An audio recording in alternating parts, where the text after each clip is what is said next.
I need to request permission. So request permission. So have you got Okay, yours so it's asking recording, me to leave. Anthony?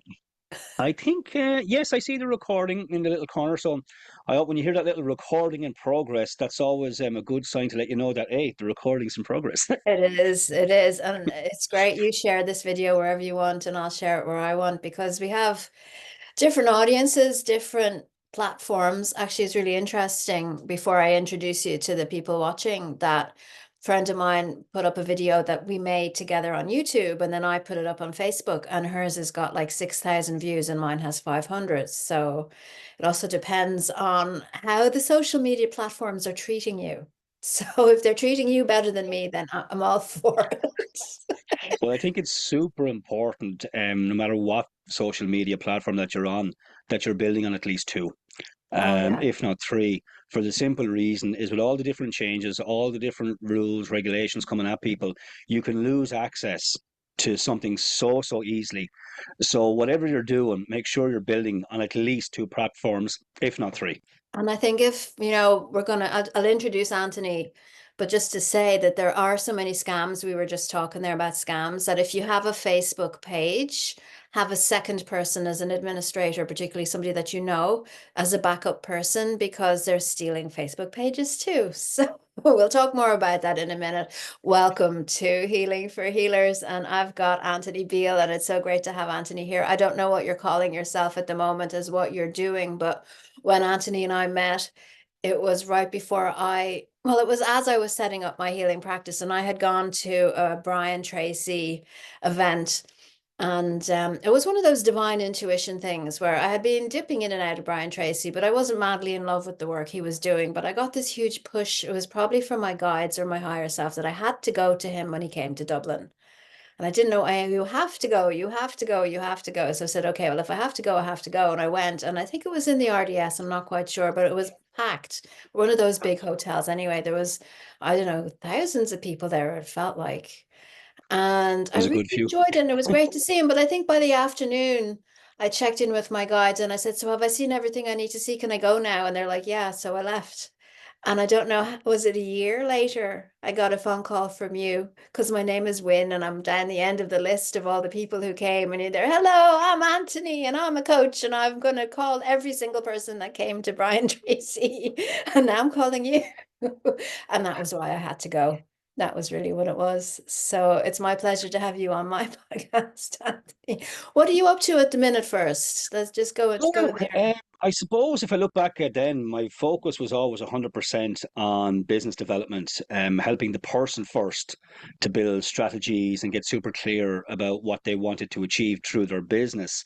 And I did that for a number of years. And then I parted ways with Focal Point, and I kind of went back to my roots, where I'm an ex-hotelier by profession.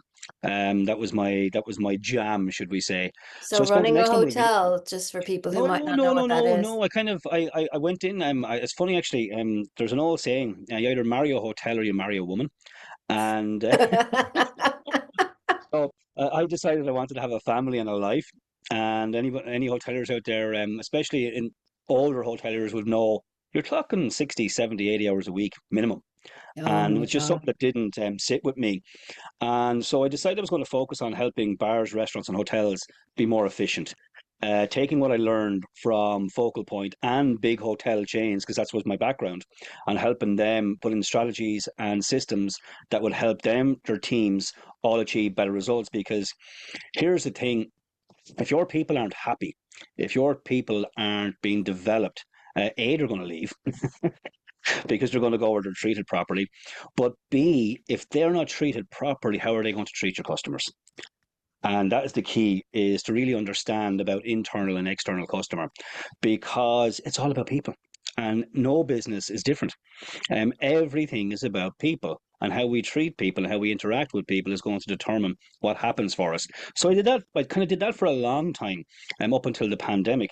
In fact, actually up until 2019, I had my best year ever in business, and then 2020 was going to even be better again.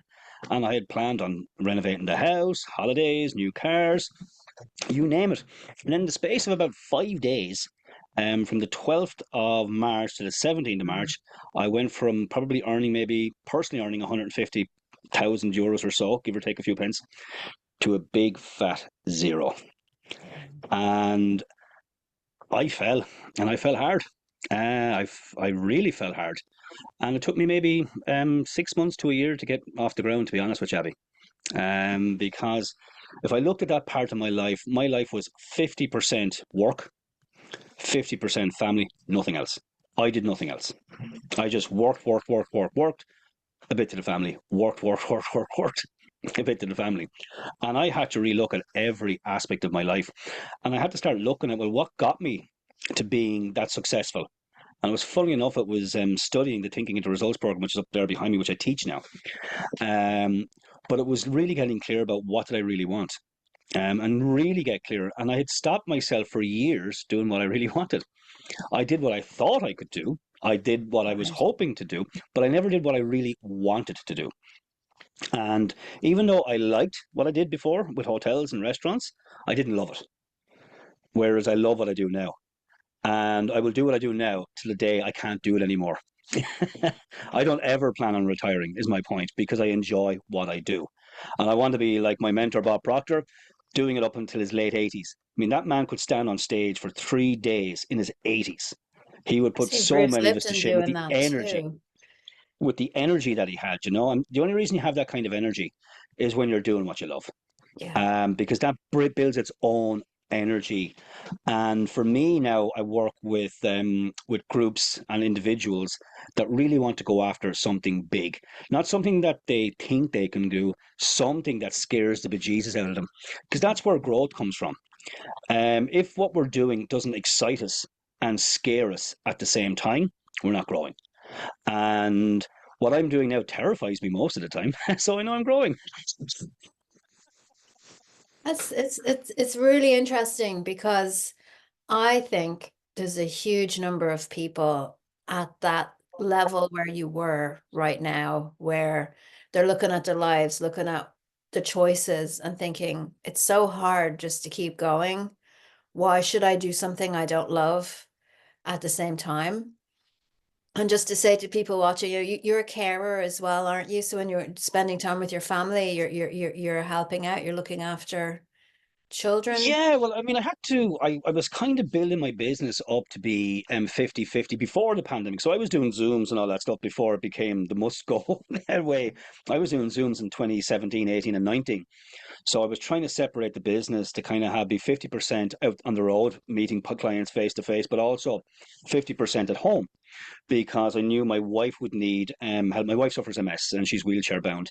And some days, she's brilliant and she doesn't need any help at all. And then other days, she may need me every couple of minutes and everything in between. It's kind of the ebb and flow, for the want of a better word. Yeah. We can all have down, every human being has down days and every human being has up days. But when she has her down days, she's going to need a lot of help and support.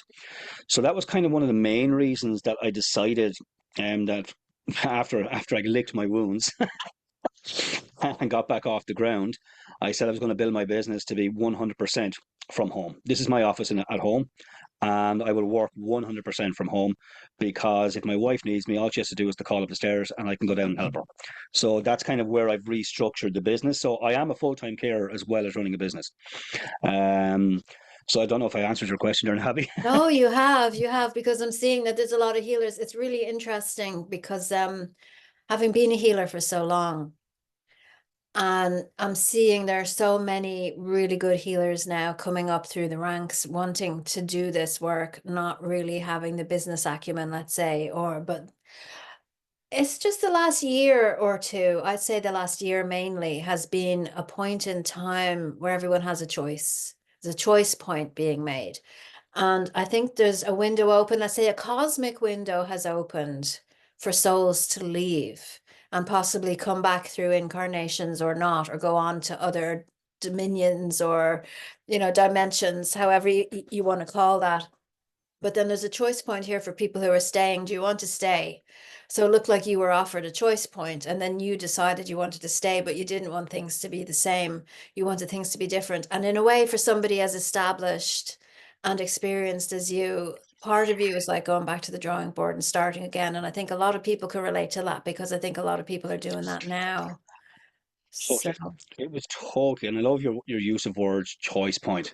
And I remember actually the day my rebirth started. That's the way I would call it. Because during the period during the pandemic, for the first period of a while, yeah, it was grand. I mean, sun was out, catching up I on wonder stuff, the about that. house, That's another conversation that we could have, but anyway. repainted the house, all that jazz. You know, I didn't do the banana bread. I said F that for a lark. But did a lot of things like that. But then after maybe a month of that or so, the reality started to kick in. And watching the news every day, that was one of the first things I had to change, was to stop watching that crap. Um, but I remember looking at myself in the mirror one day in the bathroom, and I had this horrible, dirty looking beard, for the want of a better word. And I was cutting my own hair, and I looked rough. And I just glanced at myself, and I remember the actual words I said internally: the effing state of you. And there and then, I shaved, and I booked in for to get my hair cut, because at that stage it was only bookings only. It was in one of those weird periods where we were in lockdown, we weren't in lockdown. Some restrictions were in, some restrictions were out, all that kind of jazz. But I came up into this office, and it was the first time I was in it for 6 months. And I just said, okay, you need to change, buddy. And you need to decide what you bloody want. Mm, And that's kind of the choice point for me, was starting to get clear. Well, what do I want to be? What do I want to do?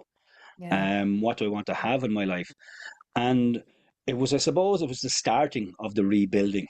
And one of the things that I became aware of very, very quickly was people form habits, habits form futures. And I had to ask myself, where are my habits leading me? Now, at the time, I was smoking 30 cigarettes plus a day. Um, and on a bad day, I could hit 100. And beer o'clock was getting earlier and earlier and earlier. And I was in danger of becoming an alcoholic, to be honest about it. And bit by bit, I had to re engineer my mind and start to understand, well, what's the opposite to all this stuff? Because sometimes that's what we need to do, is we need to use what's known as motivational dissatisfaction. In other words, we have to get so pissed off with how things are before we'll change. It's amazing. I think you talk about it actually in one of your audios, about we should welcome our pain. Now, I wasn't welcoming it at the time, right? I really wasn't welcoming any pain. But pain is a great teacher if we're willing to experience it. And when you're willing to face your pain and face your fears, that's when things can start to bit by bit change. So I had to ask a really tough question: where are my habits leading me? And I tell you, they were leading me to an early grave. And I wept when I realized that, because I love my kids, I love my family. And the thought of my daughter Lena or my daughter Chloe walking up the aisle and I'm not there Mm. just hit me in really hard. And I knew if I didn't change, if I didn't start to make changes, I wouldn't be around to love them. So I started to get clear about what I didn't want. And then I did use the law of polarity, which is the law of opposites. Can't have an up without a down, in, out, hot, cold, good, bad, all that jazz. They both exist. And I used the law of opposites to work out what did I really want. And it took me an age to figure out. You have to get clear what you're doing. So what does smoking do? And it took me an ages to figure out what I was doing to myself. I was suffocating myself. That's what smoking does. It suffocates you. What's the opposite to suffocation? Breathing. It took me ages to figure that out, because that's when I had to create the affirmation to reprogram. So I wanted to stop doing something that was destroying me and start doing something that would benefit me. Can I just say And that so, yeah, affirmations, right, are something that I use all the time. And I would prescribe an affirmation for a client based on what they needed. So they are super, super, super powerful when you are the one that creates them for yourself.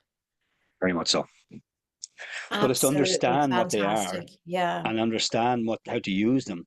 Because I mean, I think Napoleon Hill wrote about a full chapter on, like, people. There's so many different terms for affirmation or suggestion or power suggestion or self hypnosis, whatever you want to call it. We are hypnotizing ourselves all the bloody time through our uncontrolled imaginations. So this is where the imagination is just running riot, and Mm. everything from the outside is dictating how your mind works. Whereas when you start taking a step back and say, "Oh, hold on here a minute, I can actually learn how to quieten what's going on in here. I can actually create what I want to think. Then by creating what I want to think, I will feel differently. And from feeling differently, I'll take different actions. And that's how we start to change. Well, it But helps if the you clear thing, your energy field. oh, very much Because so. so Very, just for very people who much are so. listening, sometimes there's a thought form that isn't yours, that's in your field, that's pulling you into it. And so as hard as some people try to stop thinking certain thoughts, they can't, because it's like having a broadcasting radio station right near their head and they can't get away from it. So that's why, I think the spiritual work is so important as well. Spiritual work, all of it's important. And I think the more I understand me, the more I realize I'm a spiritual being. I have an intellect. I live in a body. I have to contend with my environment and my internal environment, which is my emotional environment. Now, that's 5 planes of existence before I even have a cup of tea. And listen, I've no doubt you could probably tell me about another 20 or 30 different ones I don't even know about, right? But let's try to, for people, lay people like myself. But it's you got to do some work on yourself. And I took a note there when we were talking about healers, and it doesn't really matter whether you're a healer, whether you're serving somebody. It doesn't matter because you can call it healer, you can call it service, you can call it what you want. But the thing that I've learned, and I had to learn the hard way, sadly, was if you don't care for yourself, you will need to be cared for. And if anyone's listening, I would encourage you to write that down. If you don't care for yourself, you will need to be cared for. That is a fact, especially if you're looking after a lot of people. So you have to build into your life. And I know you mightn't like this. You have to build some structure. I know you're not a massive fan of structure, but with this one, you might agree with me. Well, that's what happened during the pandemic was the structure of the 9 to 5 and, who you're going to meet and what you're going to, that was all taken away from people.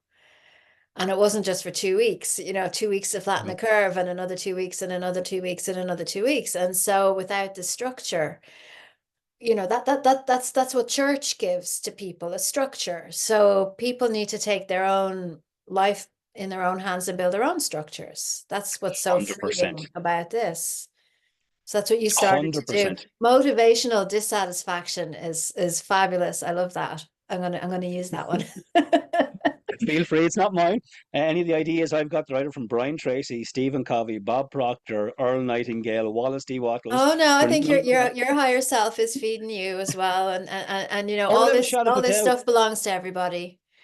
Actually, that's a really important thing, just to focus in on the higher self. As I was explaining the higher self to somebody the other day, and this would be an individual now that would have no concept or interest in spirituality in any way, shape, or form.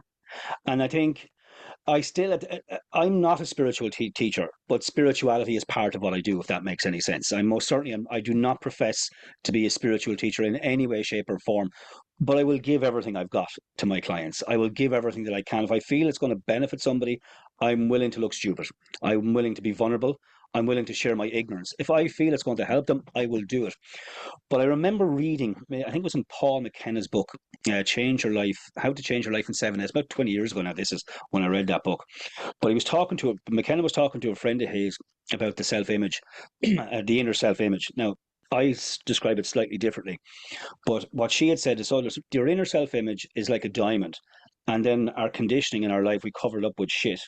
And then around this shit, we put nail varnish on to present to the world. So now, how I would look with that now, we do have a self image without a shadow of a doubt. We all have a part of ourselves that's conditioned from when we're very small, and that's there. But there's another part to us that has an image of perfection. There is a part of us that is for expansion and fuller expression. And that's the part that's the real diamond. That's the part that we need to learn how to communicate with. That's the part of us that knows what is right for us. That is the part that's trying to gently push us, and sometimes push us hard, and sometimes kick us, and sometimes let the world crash around us because we don't want to listen. That's a really interesting way of putting it. That's fabulous. Because the way when I would use a diamond, like when you're looking in a window to buy a diamond, and there's 6 carat diamonds, and then there's 12, and then there's, so the depth and the capacity and the multidimensionality of a person can be expressed in, let's say, carats of a diamond. But then I say they're cloudy, they're dirty, they're unused, and that's the potential that somebody might have by not doing their inner work. So you were pushed into a situation where you had the death drive as opposed to the life drive. It's an equal and opposite force to zest for life is the zest to push towards death. I think Freud has a name for that, which I can't remember the word for right away. But it's only when you're faced with the potential of your own death that you get the choice. That's your choice point. And people would rather have all of this potential and then keep going, just working out of 2 carats out of their 12 carat potential. Or some of us are like, no, clean the whole bloody diamond off. And here's the piece that happens with the healers is when they do that and they shine their diamond light so brightly, it scares the shit out of their whole family and their friends and everything. And then they go, oh my gosh. And then they go deliberately to muddy it up again so that they can keep these people in their lives. So this is about finding the balance between all of that. I think it's important to bring in some of those spiritual That, concepts to people that's who very are. important to be aware as well, is because there's so many overlaps between spirituality and mindset. There is so many, and one doesn't exist without the other, first and foremost. Well, everything is mind according to the Kabbalion. I don't know if you've read that. There's, well, you see, again, it's what is mind, Yeah. because we could spend a week talking about that. Because if you think about the holistic point, I think that's where, as a human race, actually, we need to look at things more holistically. Yes, there's a physical component to us, but we need to understand that the physical component, what happens in the physical component, is created by the higher. So from spiritual, intellectual, physical. So all of these things, and when we deny those parts of ourselves, that's where we create massive problems, in our health, in our well-being, in our relationships, in all of those different things. And we are conditioned, whether we're aware of it or not. That is a guaranteed fact. Mhm. But it's to learn, I suppose. I think my mentor Bob would say the only thing that we have to overcome is ignorance, and I would agree with that. And all ignorance is simply not knowing. And What there's about so much pride, though? fantastic knowledge out there, that if you're willing to look for stuff, you'll find it, is my point. So if you're too Um, proud to do that, then you're not going to go anywhere in the first place. 100%, Yeah. 100%. Because I think that in my space, there's so many people that profess that everything is perfect, everything is hunky dory, which is a crock of crap, right? Anybody that ever succeeds, that really genuinely succeeds, has gone through a mountain of crap to get there. And it's not an accident. It's Well, it's back to because, that structure, isn't it, Anthony? When mm, you're creating a structure, the structure is handed to you. It's like a building, and you're just moving out of rooms that don't suit you and leaving them there and boarding them up, but they're still there and they're still taking up space and they're taking your energy from you. And what you have to have the willingness to smash them all down and rebuild from scratch. And what we've all gone through even now, and we're looking at society and we're looking at culture, is people are standing there and seeing the structure and saying this doesn't suit us anymore. And so you have to deconstruct it or to build a really good, strong foundation to then build a structure. And I think the building of a structure is happening really quickly now. But the foundation has to be right. Otherwise, it won't hold. It'd be like building a fabulous hotel on quicksand. What's the point of that? I So, think that's probably the hardship of society in general, is we want that quick fix. We want all our problems solved now. And I'm no different, by the way. I mean, if I could have walked through my journey and done it in a month rather than the last 14 years, yeah. I'd have done that without a shadow of a doubt. I mean, of course I would. Oh, you're But the dead reality, right. you're And then you're they so want right. mommy and You daddy to have to do do that. it. That's Well, what they this is want. it. This is so it. Or can the aliens just Because come from outer space and do it for us because we don't want to do it? No, you see, then it's not ours then. the only time we have to do, I suppose, for the want of a better word, we've got to put on our big boy pants and our big girl pants. Yeah. And for the want of a better word, grow the F up. Now, that sounds terrible. And I had to do that myself, because it's so easy to blame your parents. It's so easy to blame society. It's so easy to blame the government, to blame this. It's the weather. It's the pandemic. It's everything but me. Here's the kicker: we are where we are in life due to the choices we have made. Yeah. And the only way we're going to get where we want to get to is by making different choices. And first, we got to get clear about what is that destination. And then we have to ask some tough questions. Are my habits that, and what am I doing today, is that leading me to where I want to get to, or is it not? And you'll get an answer, but most of us are terrified to ask that, because we already bloody know it's not leading us where we want to go. And we just don't want to admit it, because that would mean we might have to do something about it. And even just to come back to structure, I have I have a very, very structured life now compared to what I was. If I look back, Mm. I'm up every day at 5 a.m. That's nearly bordering on religious. And that's out of choice, and that's not out of force. That's because I want to be up, because I find it's a really quiet period of time. And I do gratitude every single morning. The very first thing I do is gratitude. And that is an intellectual and a spiritual practice because I'm being thankful for what is in my life, but it also gets me to start focusing on what's most important to me. And then I do journaling. This is the second thing. I started doing journaling after I was in the back of an ambulance having a panic attack. And I haven't missed a day's journaling since. Wow. I think there's some story around that. Did you think you had a heart attack? I did. That's exactly what I thought. I remember I was sitting in the house and I started feeling pains in my chest. This is not good. So I rang the care doc, shared how I was feeling. Oh, you're having a heart attack. Oh, thanks very much for telling me that. Yeah, we'll be there They in a sent couple of hours. Well, yeah, they'll be there. They'll be there in 45 minutes, I was told. So in the meantime, I had to tell the kids, listen, chance our kids, I might go into hospital now. I need you to look after your mammy for me as best as you can, help her out, because obviously she's wheelchair bound. And I need you guys to be brave. And I mean, this was adding a huge amount of stress, strain, worry. Oh, it was horrible. I mean, I was really having a bad moment here now. Ended up in the back of the ambulance anyway. Took them an hour and 10 minutes or so to get here. Thankfully, I wasn't dying. Wow. But I ended up in the back of an ambulance and they put all the different things on me. Lo and behold, I wasn't having a heart attack. And the sense of relief that just came away from me. And I bawled. I bawled my eyes out. Um, and they kind of asked what was going on in my life. And I had shared what was going on in my life and what I was carrying, for the want of a better word. And they told me I was stressed out of my gourd. Cut a long story short, I had experienced a panic attack. And prior to that, if anyone had told me about panic attacks, I would have said, well, yeah, F off. You're only looking for an excuse to get out of work. I never felt anything as intense negatively in my body, in my life. But at that moment in time, once I got that relief, I realized I needed to go to the guru within. And I'd heard about journaling. I had dabbled in journaling for years, but I'd never really made it a proper practice.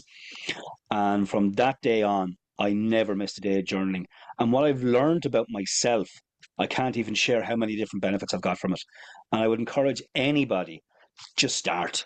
Just start. And what people get caught up in is, am I doing it right? The only way not to do it right is not fucking do it. Because the fact that you're checking in with yourself, you're going to be amazed at what's going to come in due course if you stay at it.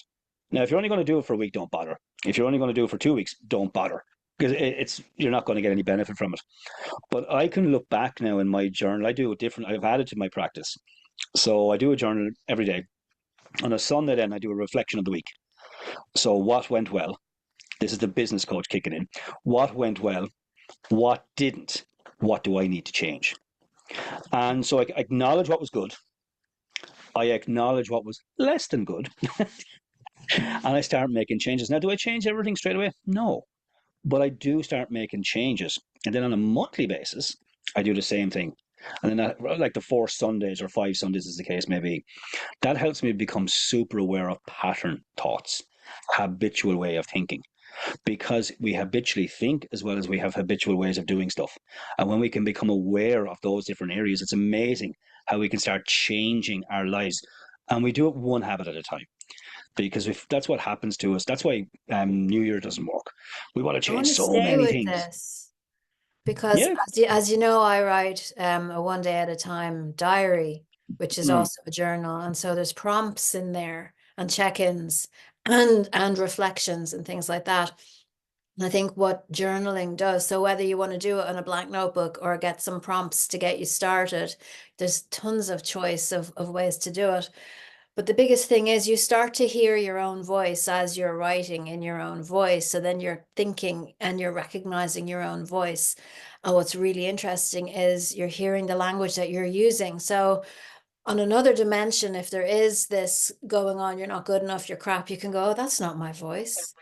But besides that, what you're doing is you're working with yourself more than you would have been before. And I think you need to keep pushing through, and it's several months down the road, and you're clearing these negative thought patterns almost instantly as you're thinking them, and then they just dissolve away completely. And it's a really powerful practice. But it's like you said, you have to keep going. You have to be consistent. You can't go to the Very gym much so. twice and expect to get the abs. You know, you have to keep No, showing no, up you for can't. yourself.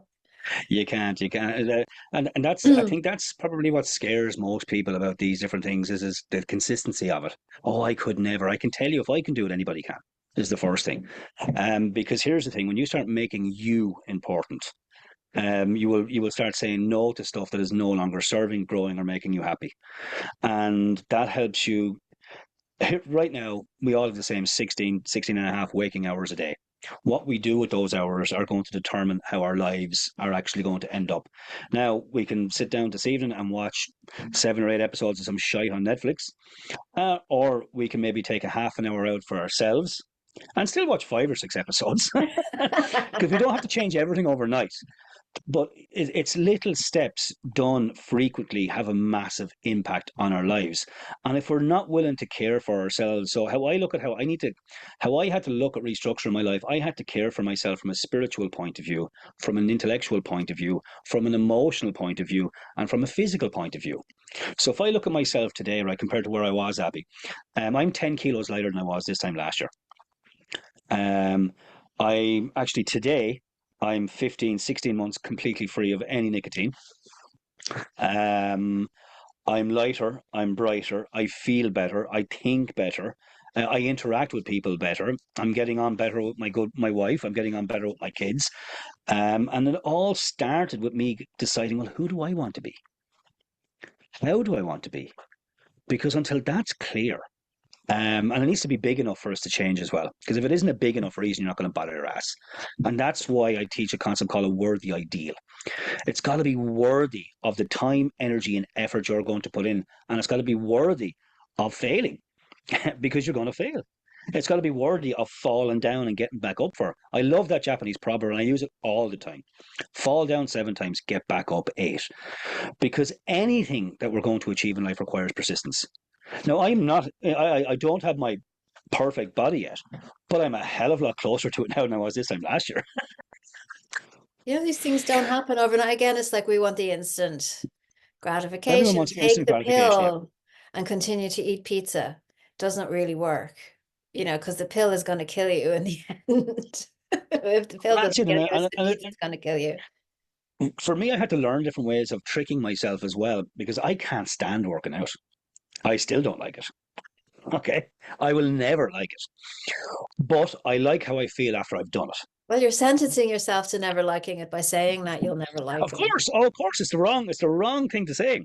But what I'm trying to share, I suppose, is when you start doing your exercise more regularly, because if you start looking at these apps and you see I've used 100 calorie or I've used up 100 calories in this exercise, right? And then you've eaten 5,000 calories, you know you're in trouble, right?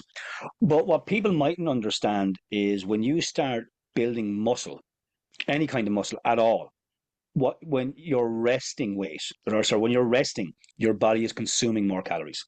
Mm. And that's why it's so important to do some exercise to build some kind of muscle into whatever you're doing. Because then when you're sitting down scratching your ass, your body is actually working for you. Oh, wait till I tell you.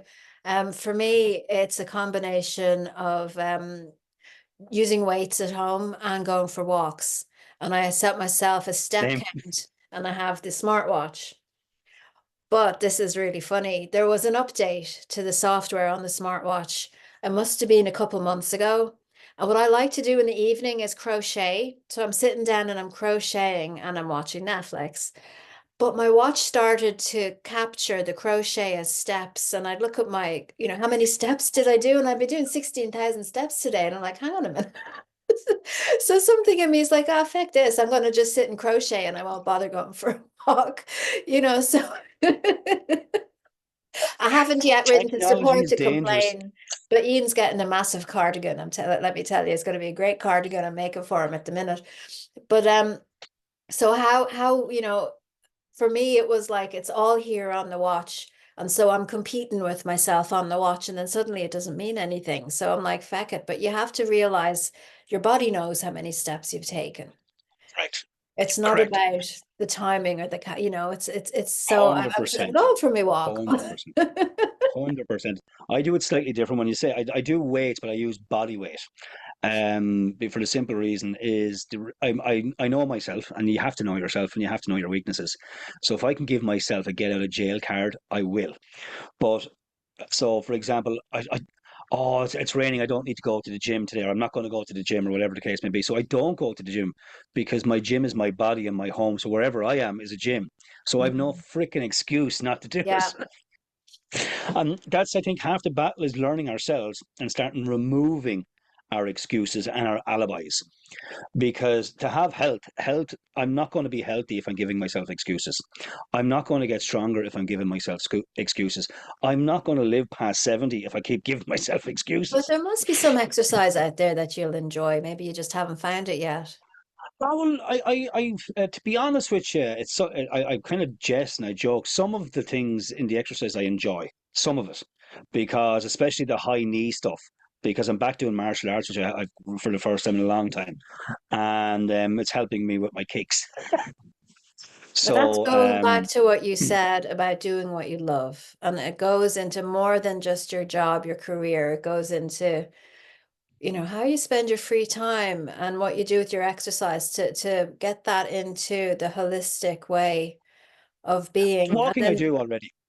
yeah, That I do. So where I live, I'm very lucky, as in I'm close to the River Boyne, and to me, that's just majestical. And there's so much positivity. Even I love moving water. I've always had a fascination with moving water, and interestingly enough, I use it as a technique as well.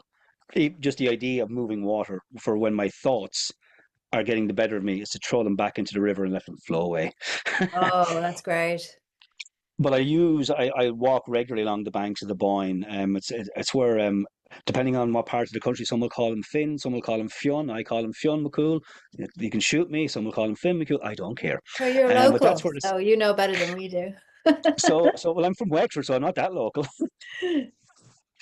But I just love the sense of history and just the majesticness. I think running water for some people it's the ocean. For me, it's rivers. That's But I funny you just say. think like I actually filmed the daughter, I think it's the daughter running through Marley Park. I was in Marley Park this morning for my walk and I filmed the river for a whole minute and then I posted it on my Telegram.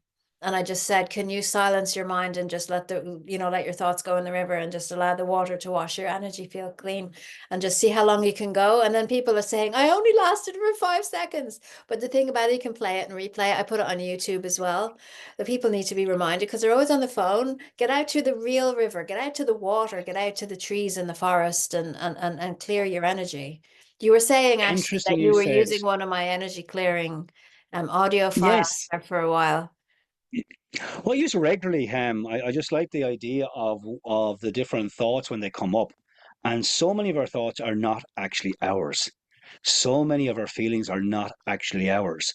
So many of our beliefs are not actually ours. We inherited them. We Yeah. have what's known as a paradigm, which is conditioned. We are so conditioned of so many different ways of how we interact, but we got to learn different things to help us clear this stuff.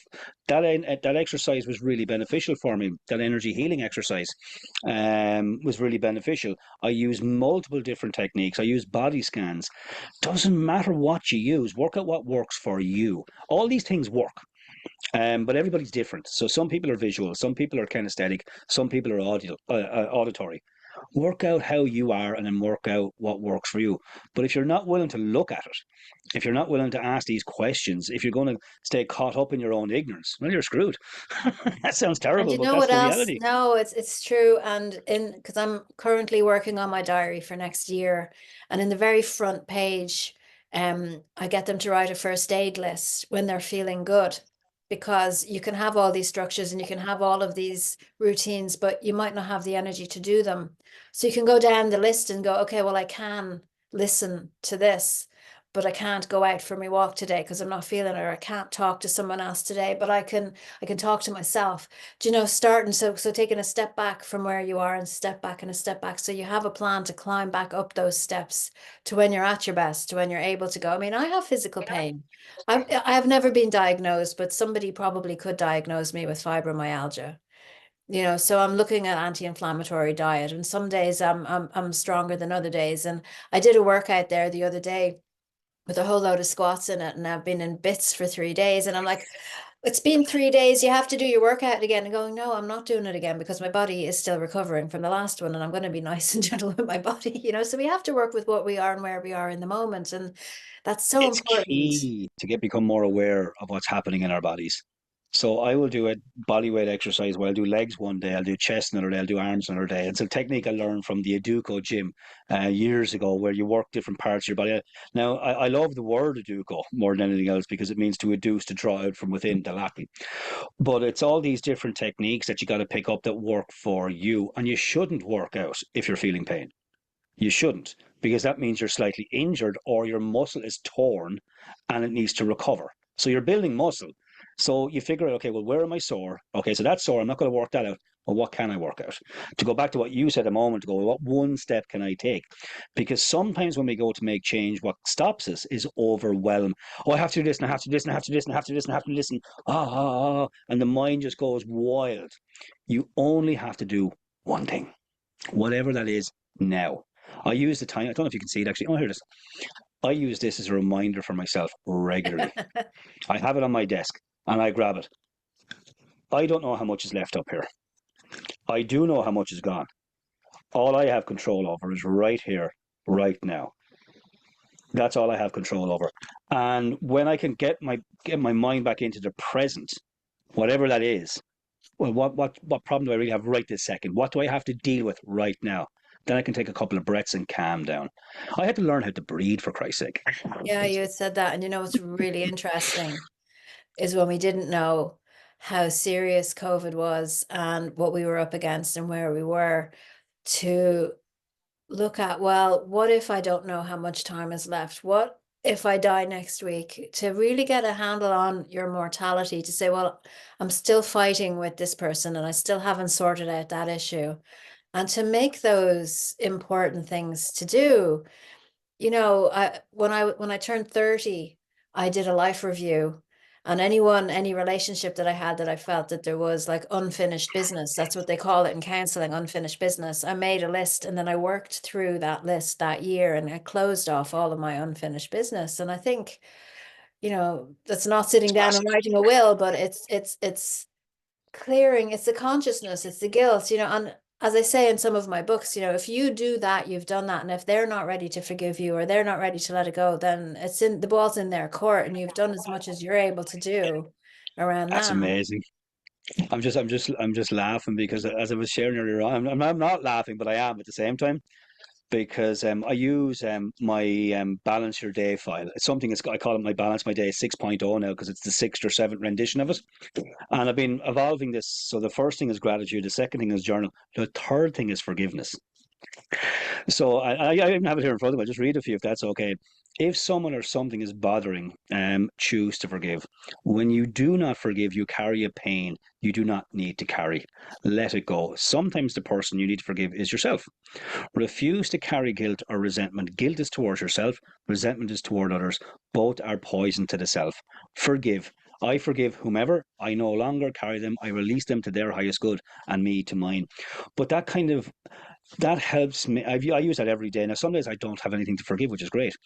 But I started that process years ago, like yourself, where um, if I die now, have I said everything I wanted to say? Yeah. And do the people I love know that I love them?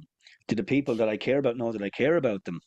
And I remember in 2013, I had a perforated appendix, and I genuinely thought I was going to kiss my ass goodbye because I was bad now. I was very, very sick, very, very sick. And at that moment in time, it was probably a very profound experience because I had a sense of peace that I'd never felt. I would actually accepted that I could go, but I wasn't upset because even though my kids were very young, I knew that they knew that I loved them. I knew that my parents knew that I loved them. That the people that I care about knew that I loved them. So I had a great sense of peace. And one of the most important things we'll ever learn or master is a state of serenity. And serenity only occurs through long and patient effort and self control and learning all of these different things about ourselves. And that's why I have my daily routine, that I have maybe 9 or 10 actions that I do on a daily basis to check in with myself from a spiritual point of view, an intellectual point of view, an emotional point of view, and a physical point of view. And that's something that I share with people, that people can get access to as well. But it's something, if I'm not working on me, if I'm not working on my self care, I'm going to run out of steam at some point. And it's so important that we look after ourselves and have some time that is set in stone for us. And that I remember, I think I might have, I learned this years ago, but I didn't really understand the magnitude of it. I used to always teach my clients, even in my business clients' days, you got to look after number one. If number one isn't okay, two, three, and four can't be okay. Now, that was more in a kind of a selfish way of looking at it, if I'm being honest, looking back at it now. But as I look at it today, it's selfless. Because if I don't look after me, I'm not going to be able to look after my wife. I'm not going to be able to look after my kids. I'm not going to be here to protect them, to serve them, to provide for them for the years to come. So I gotta get off my ass and look after myself. And it's But non negotiable now.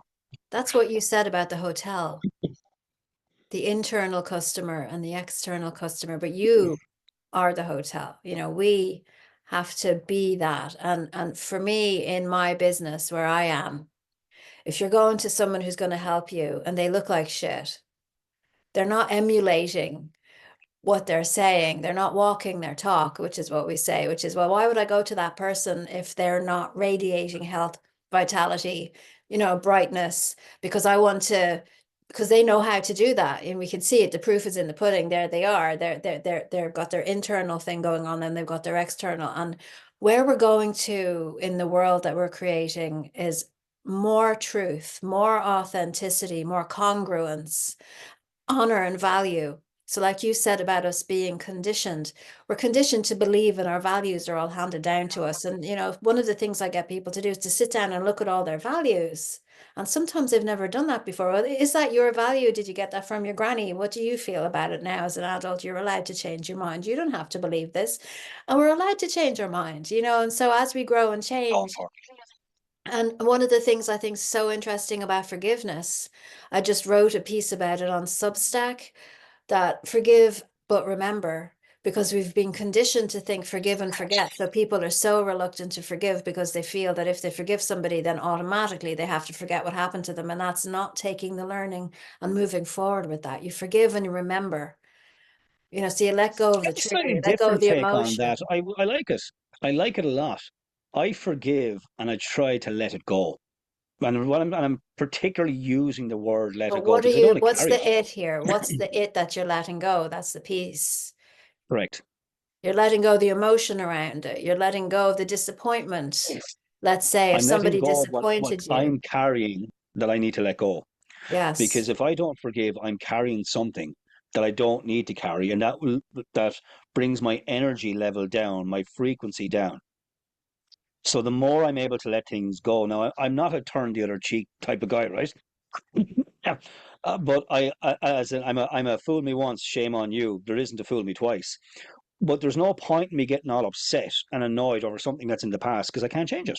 It's done. It is what it is. I accept it and I try to move on as quickly as I possibly can. Now, I wasn't always able to do that because there was so much time and energy wasted in fighting inside your own head of something that's already happened.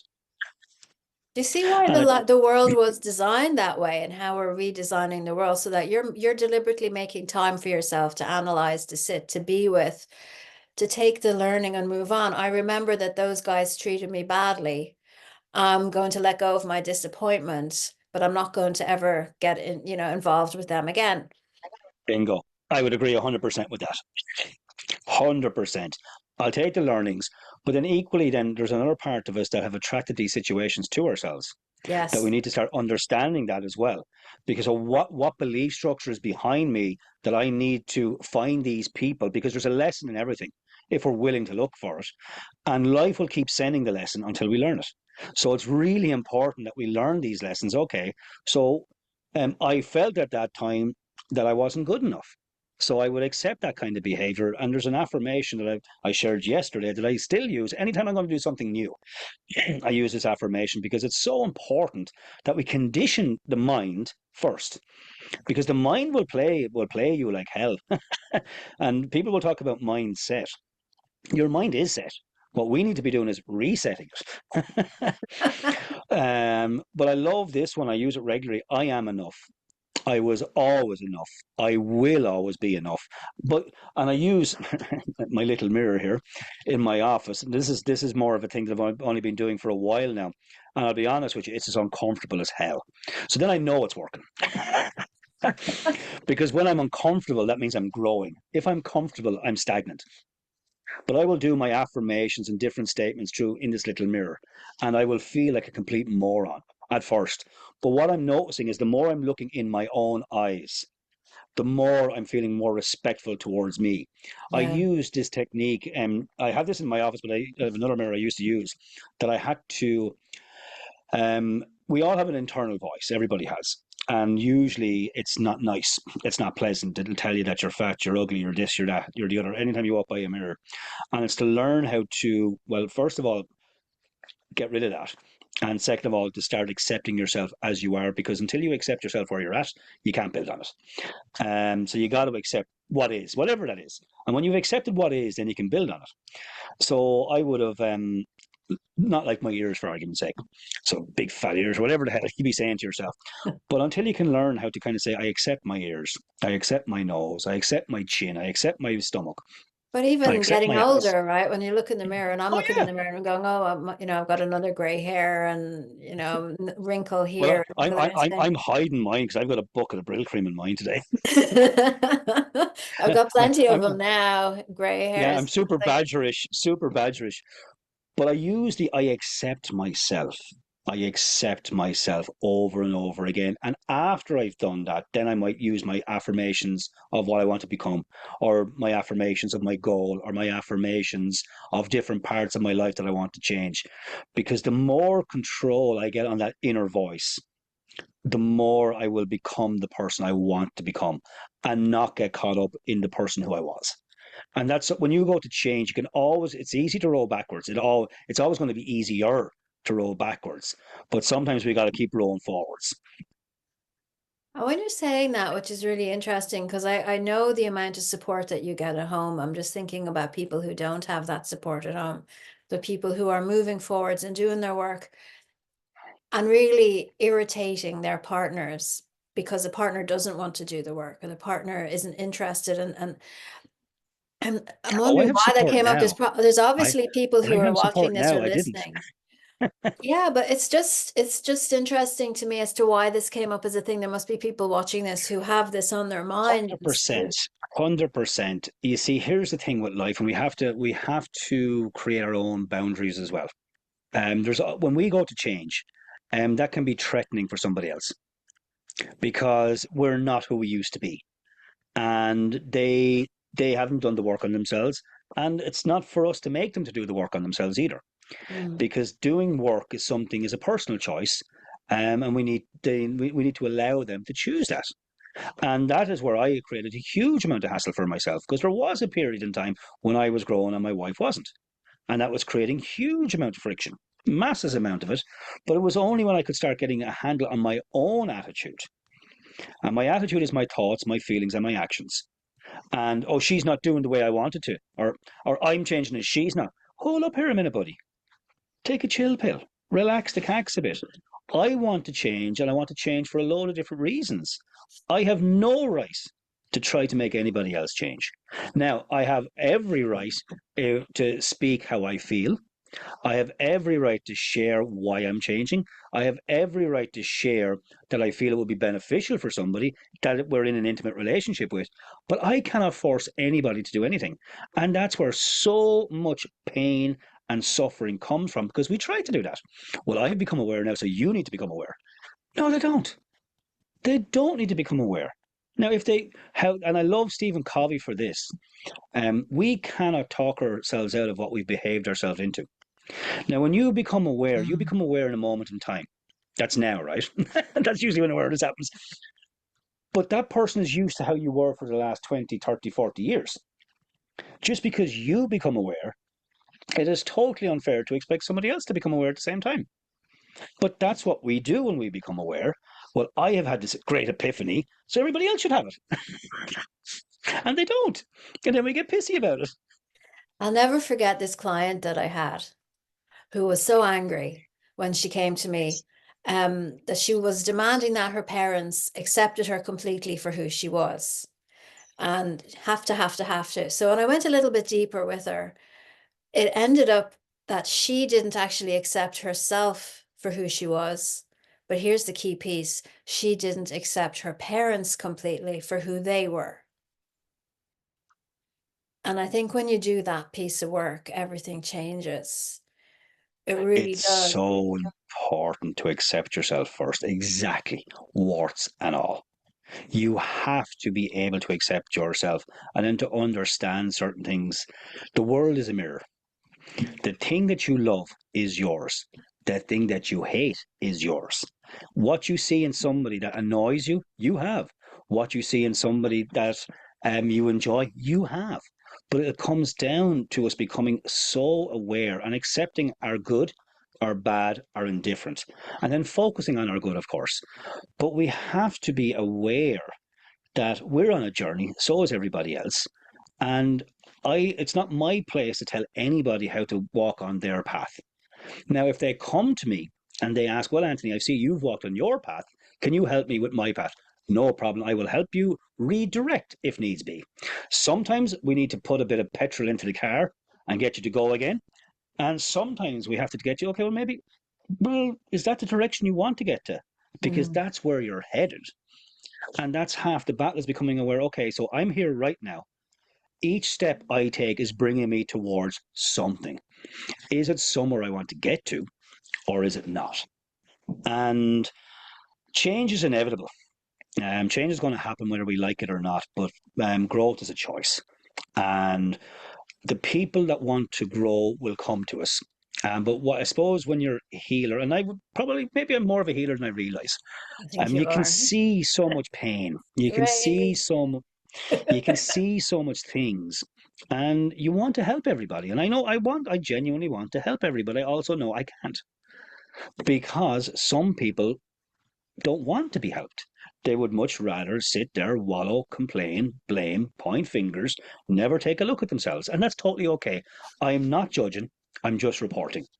But I mean, you did a video, I think around January, maybe a bit while ago, and I copied you, and I told you I copied you at the time as well. But you were out walking in your lovely yellow top, and you were being just yourself. Hey, how are you? All that great stuff. And I was doing something that I'd planned from the year before, where I made a decision I was going to be acknowledging every single person I met, if it was safe to do so. Because I added that caveat because a couple of times I said hello and I nearly got myself into trouble. But certain individuals don't want to be talked to. Okay. Yes. But you had said something there. You're saying hello, you're smiling, and people are just ignoring you. And it's not that they're ignoring you, they're caught up in conversations inside their own heads, and none of them are good. And if you can help somebody, that even maybe to double down. So I will just say hello to people, no matter regardless. And I'm finding as time goes on, more people are starting to acknowledge me. I was with my son yesterday. We walked into town. I said, "Now, Dan, I want you to just say hello to everybody if you feel safe to do so." How And we old is he, walked by in. the way? Just wondering how old. Daniel is 11. He's He's 11. He just 11. turned 11. So we're walking into town, and I said, "Hello, how are you? Hello, how are you?" And that's it. Like nothing more. But it's acknowledging the fact that there's a human being there, and I might be the only person to speak to that human being today, this week, this month. And saying hello has more power than we realize. I used Mhm. to teach this in customer service training. Give somebody a smile, you'll get one back in return. Give somebody a frown, you'll get that too. But it was all about customer service, and I didn't realize that just being friendly matters. It actually matters, and we're supposed to be this country called Cade Míle Fáilte, 100,000 welcomes. You go for a walk and see how welcome you feel. But I made a decision that I was going to change. I was going to give what I can. and hope for that ripple effect or the pebble effect or the butterfly effect, whatever effect you want to bloody call it, right? But it's just to acknowledge the other person. And it was funny, we walked into town anyway, and I say hello, I said hello to maybe 25, 26 people in total from walking in and walking home. And maybe four people said hello. But towards the end, the woman said, oh, thank you, hello. And she said hello because Daniel said hello, and him, Dad, Dad, Dad, he got all excited. So I know, here's the thing that I wanted to share, and I am going to land the plane now. Be the change that you want to see in the world is so important because we're always waiting for somebody else to do something. No, be that change yourself. Because here's the thing, if you've got kids, who are they watching? Mm. What are they noticing? Absolutely everything. And that's why when we go to tell them to do something, if we are not doing it, they're not going to do it. And to come back to the term congruence is where your words, your tonality, your behavior are all in alignment. And if that's one thing that we did, if we became just a tiny bit more congruent, all of us, how would the world be different? I had gone for a walk this morning, and I think I was saying hello more to the dogs than to the people because the people were just so out of it. But it's interesting. I mean, I agree with you totally on all of that. The way I work on an energetic level is to bring the energy I want in the world out with me where I go. So it's a little bit like a Disney movie with the sparkles and, you leave the trail behind you, but something lifts. And I think the world that we're going into, the energy is better. And I have a story of how a friend of mine was in an apartment and she was sure there was a ghost in there. So I went in and I did an exorcism of the building. But the energy there was so heavy. For whatever reason, I brought in so much light. I didn't just clear her apartment, I cleared the whole street.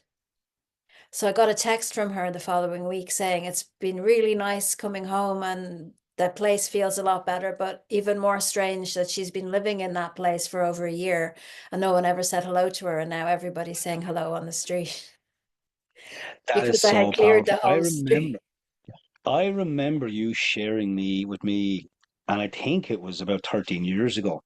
It was a particular technique, and I did it on and off over the years.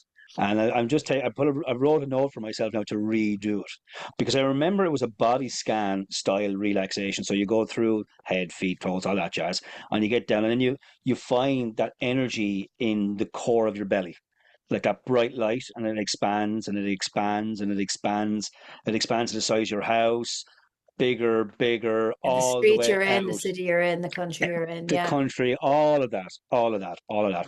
And I've done it, I've dabbled with it from time to time, but it's something that I've just made a decision right here, right now. I'm bringing that back into my daily activity because my energy, I've no doubt, right as I'm saying this, you feel what I'm saying. And I'm feeling it right back because I am 10 times more attuned to energy now than I was when I was working with you many, many years ago. Now, I always I had thought an I was energy. working with you. Yeah, yeah.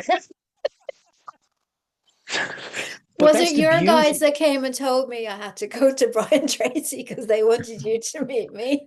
I thought it was the other way around. You see, we don't know. We never know the Well, answers. here's the thing, right?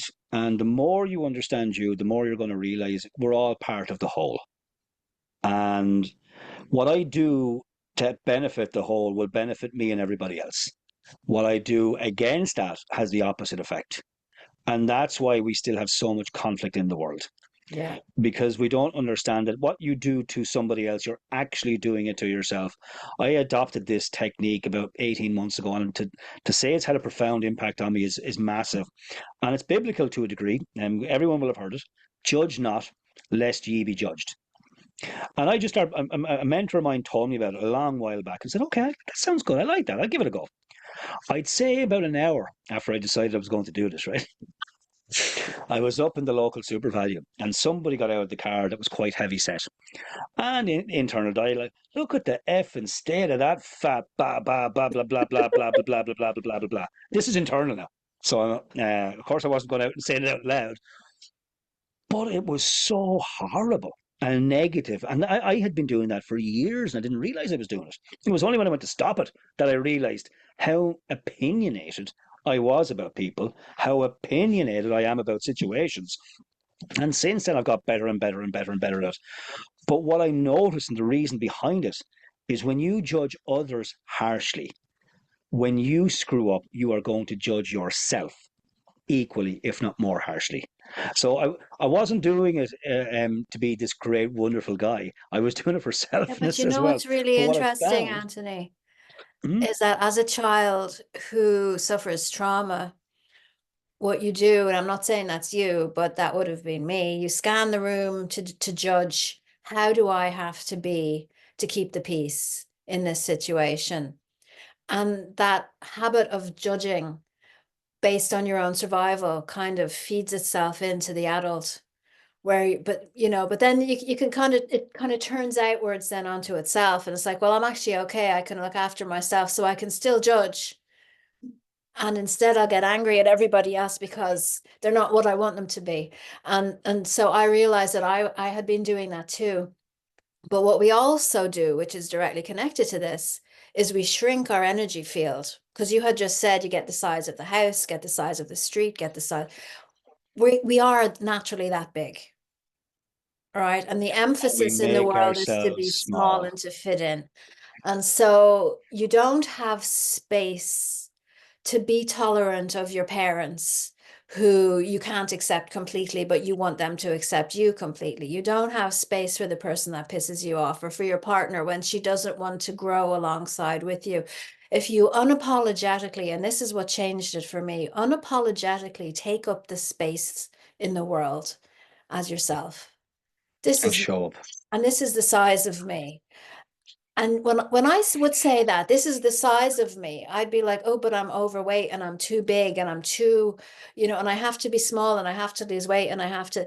And a lot of people who feel other people's feelings, end up putting on the weight so that they don't actually become the energetic size that they are. And once you figure that out, that the psychic weight can be dropped and the light can be bigger, then okay, this is me and I'm feeling good.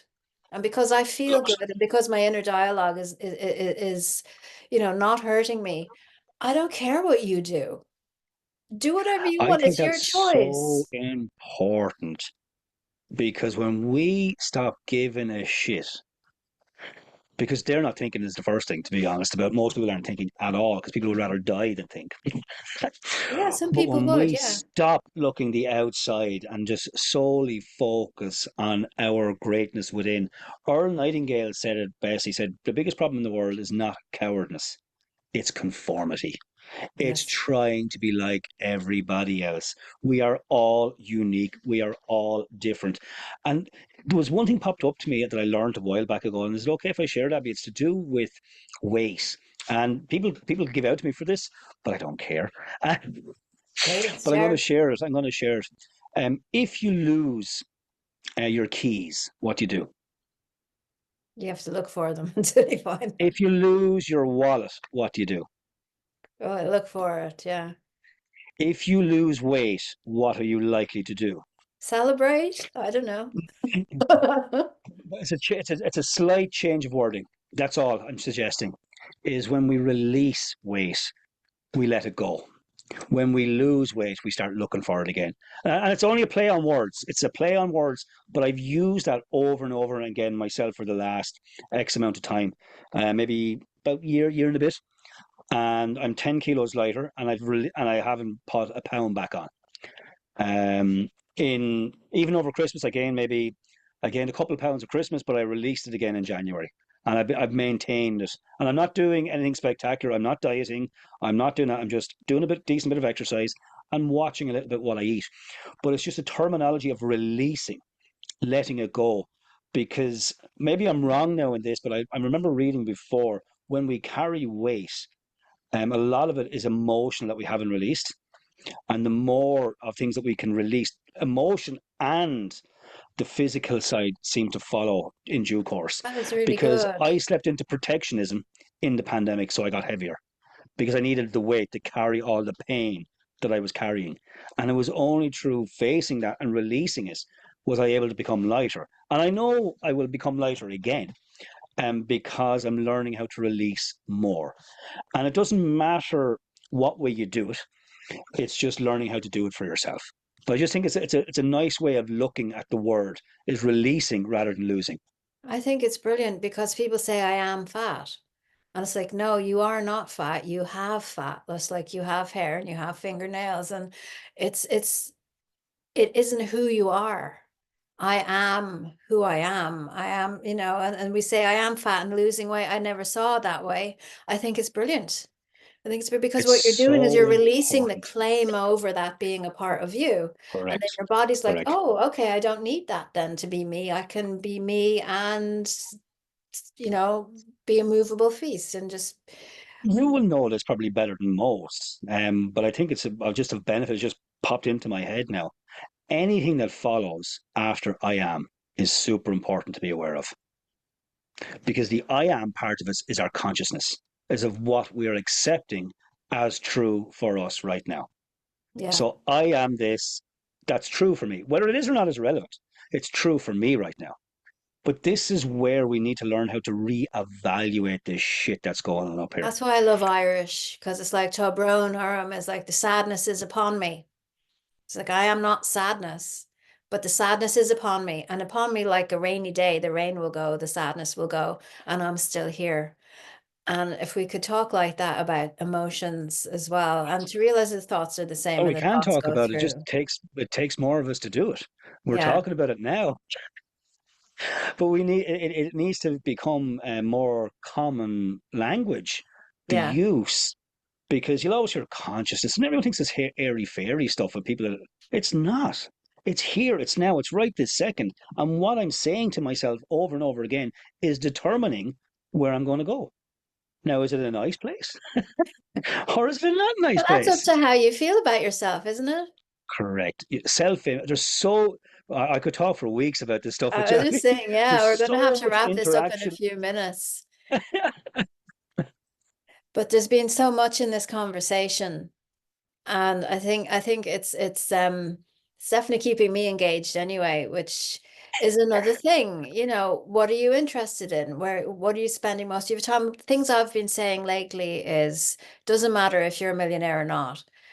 The most valuable thing is time and awareness and attention. And it's what you're putting your attention into is what everybody's vying for. And we have just as much time as everybody else has in the world. And it's 100%. really down to the That choices is that you make. hilarious. Well, it's not hilarious. We were meant to talk today because what I've been telling people is the two most important resources you have is your time and your energy. So, whether you give your time or your energy to a person, to a situation, to a project, to whatever, the two most important things that we have is our time and our energy. And I love you've added the word attention, because if you think about it, where we focus our energy, that's where our energy That's goes. the attention, And we yeah. have six higher faculties. We have our imagination, which is our ability to create whatever we want. We have our will, which is our ability to focus. Most people don't combine the two of them. They let their imagination run wild. But when we can use our imagination and our will to focus on what we want, then we can create something wonderful. Now, it doesn't happen overnight. We have to evoke what's known as repetition. Anything that we want to achieve requires repetition. We have to learn how to walk. We had to learn how to talk. We had to learn how to run. We had to learn how to write. We had to learn. We had to learn. We had to learn. And the way we all learned is through mimicry and repetition. So, why, as adults, do we not do the exact same thing to create who we want to be? Because we can, if we do the work. We absolutely can. And if we stop paying attention to the stuff outside of us that's vying for us and start the morning with a journaling or a quiet time where you say, what am I going to focus on today? And one of the most beautiful affirmations that I resonate with at the moment that I've been putting in for next year's diary is I start my day and end my day with peace.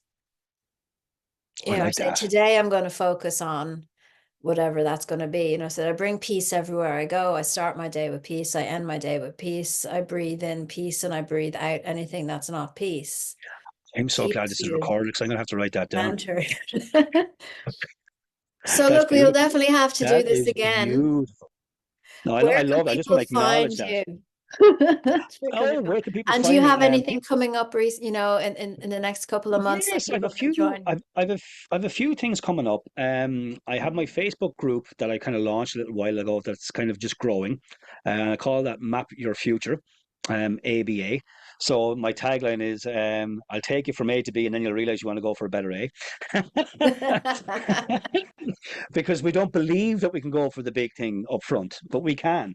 Okay, so that's on Facebook. People can find me there. I'll be dropping this down a couple of days' time. It is there, but I wasn't going to promote it yet. But on anthonybeale.ie, I don't have a website. I use my domain to give value because I got tired and pissed off of spending time on a website that didn't do anything for me. But my domain, I use it for giving stuff away every now and again. So at the moment, on it will be my balance your day. It's a little, it's my routine actually. It's my daily routine that I have a PDF ready. I have a little video ready that so they know how to use it, and I have a little audio, kind of with teaching people how to do a body scan, because I know to you body scan now will be so primary, as in you could probably do it just sitting here without even thinking about it, and you have done it so often, but so many people still don't know what a body scan is. Yeah, I totally And it's agree. kind of it's an introduction to that, because what I'm trying to teach people is, until you can relax the mind, you're not going to be able to use your creative faculties, your imagination properly. Because when you try to force to do anything, it's not going to work. End of story. Your mind, your imagination will pull on all sorts of ways. But when you can use a little relaxation to calm the mind, then you can use your creative faculty of imagination to create, and your will be easier to help you create what you want to create. And that's people can get access to that via anthonybeale.ie. And all I got to do is, I'm not giving them a brain hernia. It's a name and an email. That's that's great. Well, that's look, as I'm going to hard. put all the links with the video, and I'll give you my links, and you're going to put this video out Oh, on your thing. 100%. Well, what I'm going to do when the recording is actually, what I'm going to do is I'm going to split it, and I'm going to put different things on it so people can get a taste, because this is what we're an hour and 20 minutes. People say an hour and 20. Oh, I couldn't do that. Automatically shut off because it takes an hour and 20 minutes. Where what we've talked about in the last hour or so, if people did a quarter of what we discussed, they would change their lives. Guaranteed. If they made a decision, take one thing from what we've discussed today, they would change their lives, 100%. But it's to split it, so because if people say, "Oh my God, I'll have to put an hour into something," Well, I have this thing called Opus Clips. I can give you some of those as well. It's that'd very be cool. useful. So Yeah, look, if I split. you have given us your time and attention and awareness, then I'm just going to say thank you so much. I'm very grateful. I never take my listeners or viewers for granted, and I really do hope that this has been of service to you. And we'll do it again soon. Thank you so much. I totally enjoyed it. And as always, anytime you and I converse, we pick up stuff from each other because we always have. Absolutely. Okay. Bye.